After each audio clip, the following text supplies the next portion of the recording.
Welcome back, guys, to our today's session at ITSecurity Academy. Grab a chair, sit back, and pretend to write down anything on a college blog. We know that's not going to happen. Today, we will kick off this series of IT security videos by doing a simple introduction into IT security itself. It will be definitely on a very high level and won't cover every bit of it, but the most relevant topics and terms. First of all, let's discuss a definition of IT security. What is it? What is the goal? What is included? Let's do baby steps. Once you know what IT security is, we need to distinguish it from terms which sound about the same, like IT security, but may have a different focus point. And lastly, we'll go over the so-called CIA Triad, one of the most important fundamentals of IT security. If you know and understand it, you will already be able to sound professional to non-security people with those fancy words and explanations. Trust me. Apart from CIA, I have also included two other terms into this section, as I believe those are important and are required to know on a higher level. Other security experts might place them somewhere else, but yeah, that's my channel, so let's go this way. Okay, here is a definition from Gabler's Dictionary of Economics, and let's cut it down to its pieces. IT security refers to the guarantee of security of all information technologies used, i.e. So IT security is pretty much a guarantee of security, and in the next chunks, we'll see examples of what kind of IT is included and meant here. All hardware could be pretty much anything physical, and software systems, that could be a web server or web service in general, or all computer and network systems. Here we can place routers, switches, access points, firewalls, whatever we have on the network layer, and of course endpoints like personal computers, tablets, phones, etc. As you can see from the definition so far, IT security pretty much covers everything in the IT which is somewhat tangible. And next up is the aim is to ensure the security of information processing, like personal data, but could be pretty much anything processed by a computing instance. And communication, for example, end-to-end encryption of messengers. What this means in detail will be shown at a later session, which requires correct hardware operations. This pretty much aims for ensuring that hardware or system is able to run as it is supposed to do and not being affected by an external force like malicious code, a denial of service network attack. And software or program systems, which completes the previous point and adds software and the overall system terminology to it. So what is IT security about in a short sentence? Securing anything around information technology. Now, we have four important terms we need to distinguish from IT security. They may cover a part of IT security or may cover something else. So it's important to know that they are not necessarily the same as IT security. First of all, data security. This one is fairly simple, probably as the name says it. Data security is the practice of protecting digital information from unauthorized access, corruption, or theft throughout its entire life cycle. Secondly, we have information security. In contrast to data security, the information security is about securing information. Data and information cannot be set equal. Therefore, we have this kind of differentiation here. And it says the protection of information and information systems from unauthorized access, use, disclosure, disruption, modification, or destruction in order to provide confidentiality, integrity, and availability. Now we got a phrase which mostly is used as a synonym to IT security and to sound fancy, because everything is cyber nowadays. Cybersecurity. Cybersecurity is the art of protecting networks, devices, and data from unauthorized access or criminal use, and the practice of ensuring confidentiality, integrity, and availability of information. Cybersecurity is more specific in its definition about the goals and how to achieve it. Lastly, a very important topic, but also an entirely different topic than IT security in general, data privacy. Everyone knows about this as it became a key discussion point in media in the last decade, and data privacy regulations such as the European General Data Protection Regulation have taken into Europeans' life. Data protection is about protecting the privacy of every individual. Data protection guarantees every citizen a right to informational self-determination and protects them from misuse of the data. Now, as we know what terms need to be distinguished from IT security, let's take the actual terms of IT security into a closer look. The three key terms were already mentioned on this slide. Here we are at the holy CIA Triad. It's the Bible of IT security experts and the fundamentals of all measures and actions. And no, there is no connection to the CIA of the United States. Let's start with the C, confidentiality. This goal ensures that only the intended people are or will be able to read a message or data. To do so, messages are being encrypted when sent and then needs to be decrypted when received. But we'll go deeper into this on the next session about cryptography. Confidentiality makes sure that messages which you send to a friend are not being read by anyone else than it is intended to. No eavesdropper, no hacker, no special agent of any agency on the world, only you and your friend. Secondly, we have the I, integrity. This part of the triad ensures that the message or data in general was not altered in between of the sender and receiver. A break in integrity would be if I send my wife a message, I love you, and some cheeky hacker would alter it into a I hate you. You see why we need integrity? And last but not least, the A in the CIA Triad. It stands for availability and aims to ensure that data is always available, or at least whenever the data is needed. So if you want to retrieve your latest Amazon orders, but it doesn't show any, it would be a break of availability. Or more simple, if you want to go to Amazon to buy something and Amazon itself is offline. This is the holy CIA Triad. Now, as we have an overview of the CIA Triad, let's dive deeper into each component.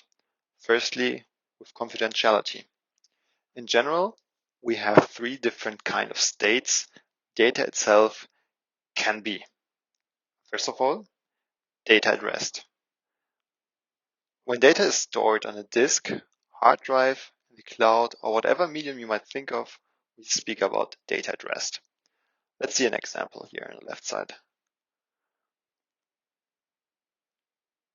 So, you store those ones and zeros on the disk on the left side. This is data at rest. Next up, we have data in transit, which is when data is being sent from sender to receiver over the communication channel like the internet. On the left side, we have the example of Alice trying to send something to Bob. And when Alice sends something to Bob, the data is in transit. Next up, we have data in use. Probably the most difficult, or at least tangible state, since this covers when data is being processed in a processor itself and being actively used in the memory of a computer. What kind of threats to confidentiality are out there?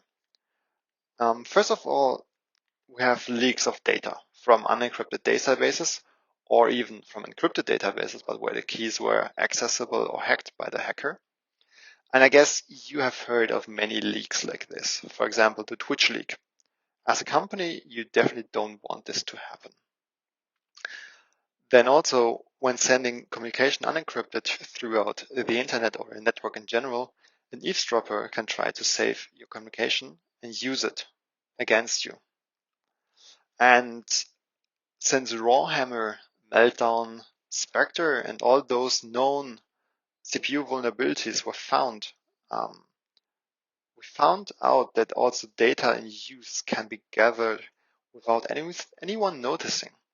Until those were leaked, we did not have a lot of hacking on the computer fundamentals, but it definitely kickstarted a new wave of security analysts shaking processor and hardware architectures. So how can we protect yourself in terms of confidentiality? Let's start with encrypting databases properly. So when data is getting stolen or databases are getting stolen, the hacker doesn't get any value from it because the data is encrypted. No clear text. No clear text credit cards, no clear text passwords, nothing. On a network level, encrypt packets on the network in order to bring no additional information to an eavesdropper on the line, for example, by using end-to-end encryption between sender and receiver. Lastly, use confidential computing when available. And this is a method to secure data when it's being processed or while it's being processed in a processor. But we will dive into more detail at a later stage for this topic because it definitely needs a separate session to go deeper into this one. Okay, next up is the integrity. Here we have just two different kinds. We have system integrity and data integrity. The names probably explain the intention of those two already.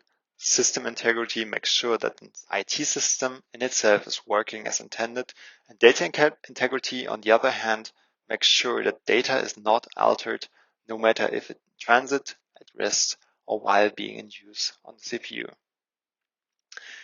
Threats are, as already discussed before, data could be altered while being sent. An original message of I love you can become a I hate you. And for system integrity, code injections are one of the biggest risks. Luckily, there are plenty of protection possibilities like creating a checksum with a hashing algorithm like SHA-256. The hash you see on the bottom is the actual SHA-256 hash of my business portrait picture on the right-hand side. Additionally, you can work with other forms of message digests or digital signatures, which we'll also cover in more detail in a later session. Lastly, you also need to make sure to have a proper access control in place for data at rest. So not anyone can log into a database and change values as she wants to it. For the third goal of the CIA Triad, for availability, we have pretty much the same kinds as for integrity. We have system and data availability. Also here, the name is kind of self-explanatory. On the one hand, you want to make sure that the IT system is up and running, and on the other hand, you want to be data available whenever possible. Both goals can be threatened by distributed denial of service attacks, which we are still experiencing for years and reaching new peaks every single year. But also simple software crashes can cause a system or data be unavailable. Those crashes can be both intentionally done by a hacker or simply a software bug. The same applies for system failures. Those could be caused intentionally or unintendedly by human or mechanical errors, such as a failing fan or power supply on a server, but could also expand to a failing HVAC in a data center, causing the entire data center to overheat. Of course, it is impossible to foresee every kind of scenario, but in general, component redundancy is a great starting point. Have 2 or more servers, power supplies, fans, HVACs, switches, and whatever might be in the chain of possible system component failures. For DDoS attacks, you should use anti-DDoS solutions, especially if your company relies on your website as an income source. For example, web shops, Amazon. Updating systems frequently might seem to be a no-brainer in this regard, but many failures could be avoided if systems would be patched properly. Lastly, have an intrusion prevention system in place to defend against hackers. Okay, let's breathe for a moment, and I promise there are only 2 more terms we are going to look at during this session. As said before, probably not every security expert would place those at this point, or might even want to place other principles or terms here. But I believe those 2 are fundamental for the upcoming videos. Let's start with authenticity. Authenticity is assurance that a message, transaction, or other exchange of information is from the source it claims to be from. Authenticity involves proof of identity. Let's have an example for this. I have an issue with an order placed on Amazon. Before I send a support request to customer support, I log into my personal Amazon account and open a support request from there. Because on this way, I prove my identity by logging into my account. Yes, for some use cases you will require more steps of identification, but let's keep it simple at this stage. And the last term I will torture you with is non-repudiation. It is strongly related to authenticity, but it's about assurance that the sender of information is provided with proof of delivery and the recipient is provided with proof of the sender's identity, so neither can later deny having processed the information. So let's say a two-way function. As a sender, I know it was received, and as a recipient, I know who really sent me the information package. I promised to have real-world examples for you, so let's take this one. A courier sends a parcel from the sender, which includes a copy of the sender's ID, or the courier verified the identity when picking up the parcel. And once the courier is arriving at the receiver, the courier gets delivery signed by receiver and sends the sender an arrival notification. So both parties have assurance in regards to the parcel. That's it for today's session. I hope it helped you guys with learning something new today or simply having a refresh of know-how. I hope to see you in the upcoming videos. Next up is the introduction into cryptography. Feel free to leave comments, questions, and feedback under the video, and make sure to subscribe to the channel if you enjoy my content. Have a good one and stay safe.